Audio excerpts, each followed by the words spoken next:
Turgé, et puis c'est ce qu'on entend sur le plateau. Oui. Vous êtes d'accord avec ce côté binaire ou c'est plus compliqué que cela? C'est très compliqué du fait de l'agrégation de tout le monde qui est là, c'est évident, mais en substance, c'est ça. C'est deux camps qui s'affrontent. Moi, je vais vous dire quelque chose. J'étais il y a 2 ans à peu près, avant que les hostilités commencent en Syrie. Je me trouvais en Angleterre par hasard pour d'autres choses, pas du tout de la Syrie.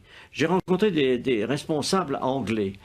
Et quelques-uns qui sont mes amis m'ont avoué, en me sollicitant, qu'il se préparait quelque chose en Syrie. C'était en Angleterre et pas en Amérique. L'Angleterre préparait l'invasion des rebelles en Syrie. Et on m'a même demandé à moi, sous le prétexte que j'étais ancien ministre des Affaires étrangères, si je participerais comme ça. J'ai évidemment dit le contraire. J'ai dit, moi, je suis français, ça ne m'intéresse pas. Mais c'est pour dire que cette opération vient de très loin. Elle a été préparée, conçue, organisée. Dans quel but Excusez-moi, dans quel but? L'idée de le renverser de Bachar, c'était quoi le but? La finalité? Mais dans le but très simple, de destituer le gouvernement syrien, parce que dans la région, il est important de savoir que ce régime syrien a des propos anti-israéliens.